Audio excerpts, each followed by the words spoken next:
Irmãos e irmãs, bendito seja Deus para sempre. Estamos reunidos em nome do Pai, do Filho e do Espírito Santo. Amém. É uma alegria novamente estarmos juntos nessa caminhada, estudando a parte 3 do Catecismo da Igreja Católica. E nesta videoaula, nesse encontro, vamos estudar o capítulo 2 desta terceira parte, onde estudaremos a comunidade humana, lá nos artigos do 1 ao 3º. Recomendo a leitura do texto base do Catecismo da Igreja, aí em casa, dos parágrafos 1877 ao 1948. E nesse encontro abordaremos a questão da dimensão social da pessoa humana, juntamente com o chamamento pessoal à bem-aventurança. O homem tem sua dimensão social como componente essencial da sua natureza e da sua vocação. E através desta vocação, devemos manifestar a imagem de Deus e ser transformada à imagem do Filho único do Pai, Jesus Cristo, o nosso Senhor.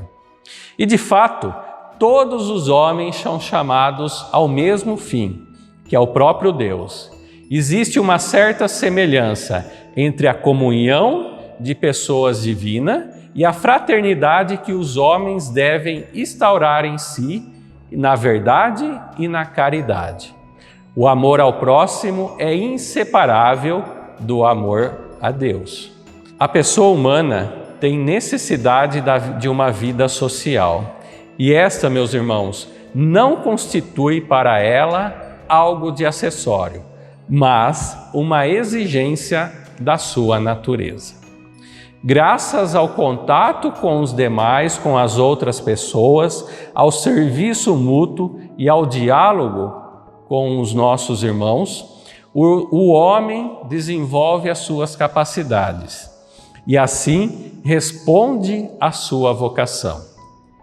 Entendemos como sociedade o conjunto de pessoas ligadas de modo orgânico por um princípio de unidade que ultrapassa cada uma delas.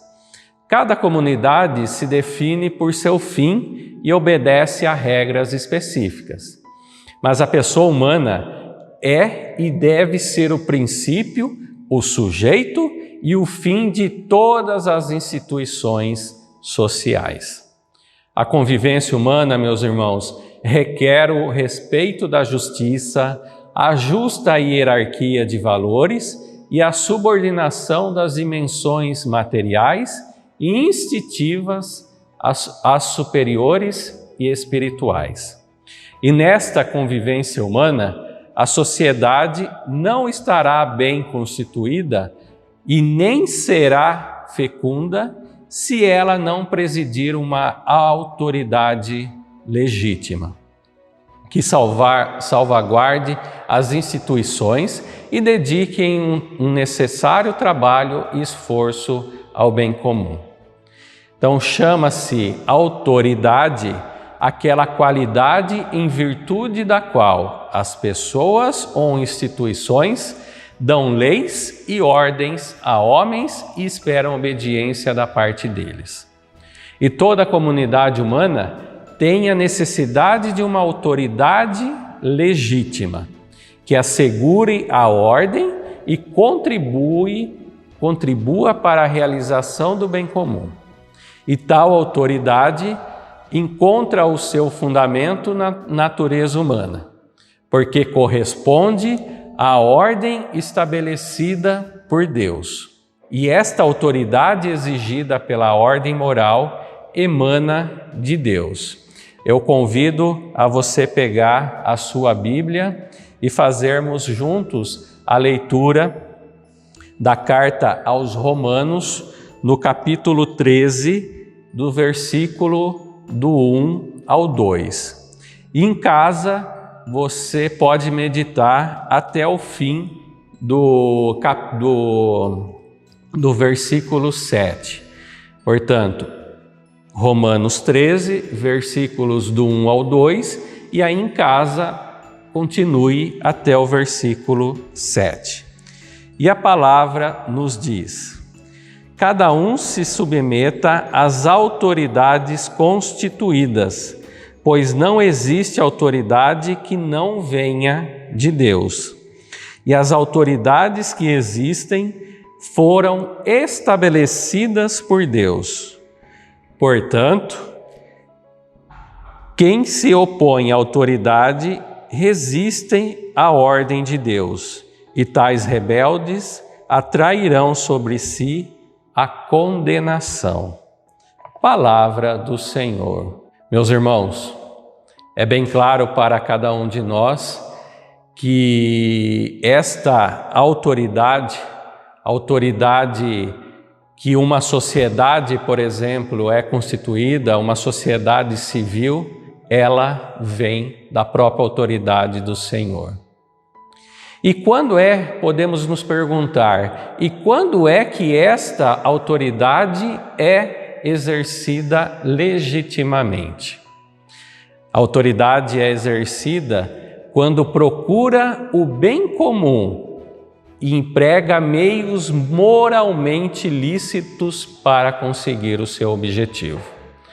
Por isso, os regimes políticos devem ser determinados pela livre decisão dos cidadãos e devem respeitar o princípio do Estado de Direito, no qual é soberana a lei e não a vontade arbitrária dos homens. As leis injustas e as medidas contrárias à ordem moral não obrigam as consciências.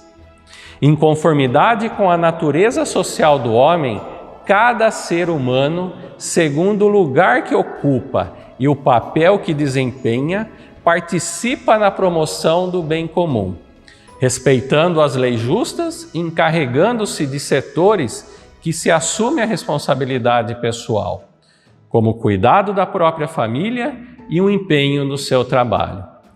Para além disso, os cidadãos, na medida do possível, devem se tornar parte ativa na vida pública, tornando acessível a cada um aquilo de que precisa para levar uma vida verdadeiramente humana, como, por exemplo, o alimento, o vestuário, a saúde, o trabalho, a educação, a cultura, informação conveniente, o direito de constituir uma família e etc. Irmãos, à medida que a sociedade respeita a dignidade e os direitos da pessoa, ela assegura a justiça social. Além disso, a sociedade procura a justiça social quando realiza as condições que permitam às associações e ao indivíduo obter aquilo a quem tem direito. Todos os homens gozam de igual dignidade e direitos fundamentais, uma vez que criados à imagem do Deus único e dotados de uma alma racional, têm a mesma natureza e origem, e são chamados em Cristo, único Salvador e Senhor nosso, a mesma aventurança divina. Irmãos, bem sabemos que existem desigualdades econômicas e sociais que ferem milhões de seres humanos. Elas estão em contradição aberta com o Evangelho.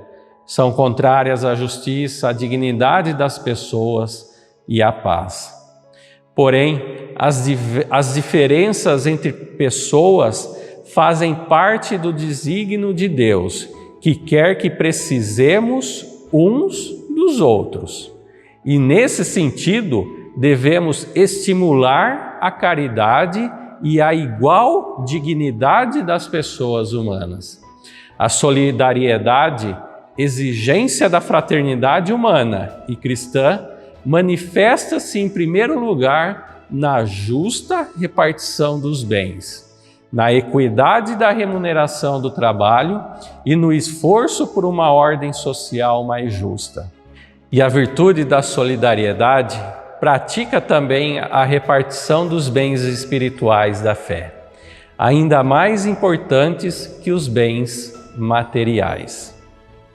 E após uma leitura mais atenta desse capítulo 2 sobre a comunidade humana, mais especificamente nos parágrafos do 1877 ao 1948, e do capítulo 13, versículos do 1 ao 7 da carta aos Romanos, faça uma reflexão sobre o seu papel, meu irmão, minha irmã, como cidadão em relação aos seus direitos e deveres para com a sociedade. Estamos vivenciando um ano de eleição neste ano de 2020. E o catecismo é claro a cada um de nós.